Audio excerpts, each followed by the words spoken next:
Hello and welcome back to another exciting episode whereby I will be delivering another excellent value-based training. So today's episode is all about 7 ways in order for you to get out of your head and get things done. This is such an important topic because I know so many women in my circle now that have these grand desires of starting a new business, attracting their first or future clients, making 1K, 2K, 5K, 10K months, really grand desires, but they're not moving the needle any closer to where they want to be because they are constantly stuck in their heads. They're constantly overthinking things and it's not actually getting them moving at all. It's actually keeping them standing still.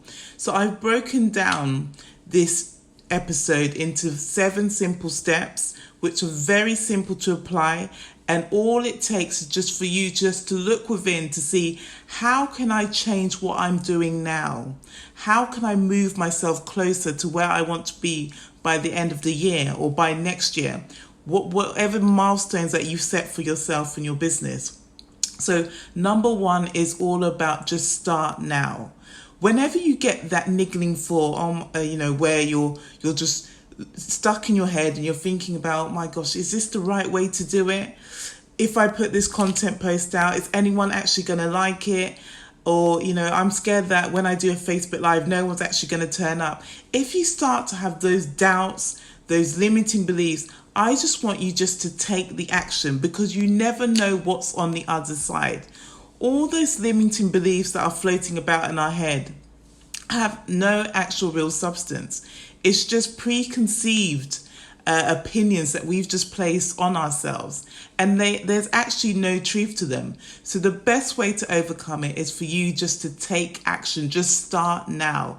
Once you start, that's when the momentum will start to pick up. You may not get it right the first time. No one ever does. Myself and Charlotte, we're always making mistakes along the way. But because we're taking action, we're learning what works and what doesn't work. So just pull the trigger and start now. So that's simple step number 1 for you just to get going.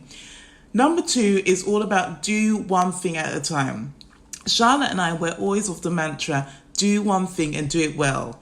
When you start to have so many things that you need to do, your to-do list is constantly expanding all the time, you're not ticking anything off, that's just going to get you overwhelmed, and that's going to lead to you getting burnt out a lot more quickly. So just start with one thing at a time. If it's just setting one simple goal a day, so be it. That way, you're always setting yourself up for success. You're always setting yourself up on a high so that you can actually achieve something. So start small and start with one thing at a time. It could be that you're going to sit down and just map out your content for the given week. It could be that you're going to sit down one day and you're going to actually map out what is your irresistible offer. And then the next day you're going to do market research. So you're doing one thing at a time in incremental stages, which is going to lead you to that bigger goal. And trust me, when you start to get into the habit or the motion of doing that, it makes life a lot more simple because you actually feel that you're moving forward. Albeit it might not be at the pace that you initially envisaged, but at least you're moving the needle closer to where you want to be. Step number 3 is all about forgetting failure. In business, there is no such thing as failure. Charlotte and I, we've reframed what most entrepreneurs may call failure, or people on the outside looking in at somebody's business, what they may term or view as failure. We call it failing forward, because every time you make a mistake, every time something goes wrong in your business, you've put something out there, a piece of content, and it doesn't quite land or resonate with your audience, it's a lesson learned. You've learned, okay, that's probably not the right type of content in order to magnetize or attract the people that I want to attract. So every time you're doing something, you're actually experimenting, you're testing. So everything is to be viewed as a lesson or a blessing in business. Once you start to reframe the way you're doing things, it makes life and business a lot more healthier and happier, because you know that everything you're doing is for the purpose of you growing in your business. You know that you can never truly fail, because it just means that that's not the right path you should have taken at that time. It doesn't mean that that path altogether is completely wrong and you're never going to take that path again, but it just means that at that point in time it's not the best suited path for you. But later down the line, as you grow, as you evolve, as you become more sharper in your business, become more clear in what you're doing, you start to create those compelling messages and content, then you can start to introduce things that you may have introduced too early. Start to introduce them later down the line, and they may start to resonate and attract and magnetize the people that you truly want to reach out to. Number 4 is all about being consistent. Consistency is queen in this game. Sorry, guys. You know, I'm always one to shout out to the ladies. Consistency is queen. So once you start to get into the habit of being consistent, you will start to see that your audience grows more, because people notice online when you're showing up, when you're being consistent, when your messaging is actually being consistent throughout. There's no, swaying this way and that way, because once you start to sway your messaging, that's what leads to your messaging being unclear. And, we always say that, if you're very unclear in your messaging, or it's very confusing, a confused mind always walks away and will not buy. That's why you need to be very consistent and clear from the beginning. Show up. If you say you're going to be doing a weekly Facebook Live, make sure that you set it on a particular day of the week, a particular time, so people start to feel that consistency of action. If you're going to commit to posting daily, make sure you actually do post daily. There's many things that you could be doing right now in order to get visible and quickly grow that impact and influence. But it all starts with building that know, like, and trust factor. And the only way to do that is to be consistent. Not only will it actually show other people out there that you're actually somebody to be reckoned with, because you're showing up and you're actually proving that you are a leader, you are an expert authority, because that's what leaders do. They are consistent. But also, it just proves to yourself that you've got it in yourself to be consistent in your business.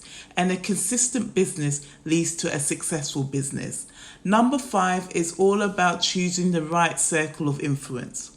So you've heard of your network equals your net worth. And this is so true, especially when it comes to the online space. You need to protect your energy. Growing a business from scratch, and especially growing a business, if it's you just solely growing it, it's not easy by no means. So you need to make sure that you're actually taking steps to heighten your mindset. And by doing so, it really, really does count for a lot if you're surrounding yourself by the right people, the right tribe, people who can push you forward, people who can keep you accountable for your actions, people who will celebrate you, congratulate you, never put you down, but actually help and support you so that you keep growing and elevating in yourself, in your business as well. That's why Charlotte and we created and designed our Facebook community, the Thriving Female Startup Entrepreneurs Community, because that's the exact mission that we have. Women that come together in the CEO sisterhood, that actually build each other up, that actually learn from each other, share experiences, actually buy from each other as well. It's such a beautiful community. So that's what you need to start to surround yourself with in order to move forward. Number 6 is all about planning ahead. If you fail to plan, then fail to plan. You've all heard of that very, very popular cliche. So that just essentially means try and get ahead of the given day or given week by just planning ahead. Start to factor in processes so that maybe every Sunday you carve out 1 to 2 hours so that you can plan your content for the week. That way you don't feel overwhelmed and constantly in your business. You've actually got mental space to do things. You can start to create and design offers, start to nurture relationships, because you know that you've got all those admin processes on lock. You've got all those systems in place. So you're not constantly bogged down with all of that, because sometimes it can be uninspiring. all the time if you're constantly working in your business, doing all the back end admin stuff. So start to plan ahead in a given week. Get all your admin bits out of the way. If you need to create a new landing page, a lead magnet, try and factor time to do that first so that you can just spend the majority of the given week actually out there, actually being visible, actually building out that impact and influence, doing those income producing activities, which include pushing out content, whether it be written posts or Facebook, Instagram lives, getting onto other people's podcasts. These are all things that will start to happen and be in flow for you in time. Starting out, it might seem overwhelming. So going back to, doing the one thing at a time, I definitely encourage that. But going forward, you want to start to factor in, okay, how can I get visible? Maybe it's a podcast a week. Maybe it's going into someone else's Facebook week, a week to be interviewed or do a guest expert training. So by planning ahead, it just gives you that leeway so that you can start to do other things and you don't feel flustered. And the final step is all about reflecting on your values. So many of us get stuck in a head because we don't actually know what we bring to the table. If somebody was to ask us, okay, why should I actually buy from you, Grace? Many of us will be like, stuttering and again, getting in our heads because we don't actually know. So a great exercise that Charlotte and I always encourage our clients to do is to write a list of 50. Now, it might seem like a stretch now, but once you get going, you may find that you can even go beyond 50. But start with 50 for now. In a given week, so give yourself at least 5 days and write, you can break it down into 10 values a day, but write a list of 50 things why somebody should work with you, essentially. Okay, what is it that you bring to the table? What is it that differentiates you from anyone else? What is the quality that you bring that you just naturally attract people so effortlessly that you don't even realize sometimes? So just spend some time doing that across 5 days. Give yourself 10 a day. 10 a day is actually manageable. And, before you know it, you'll have that golden list of 50.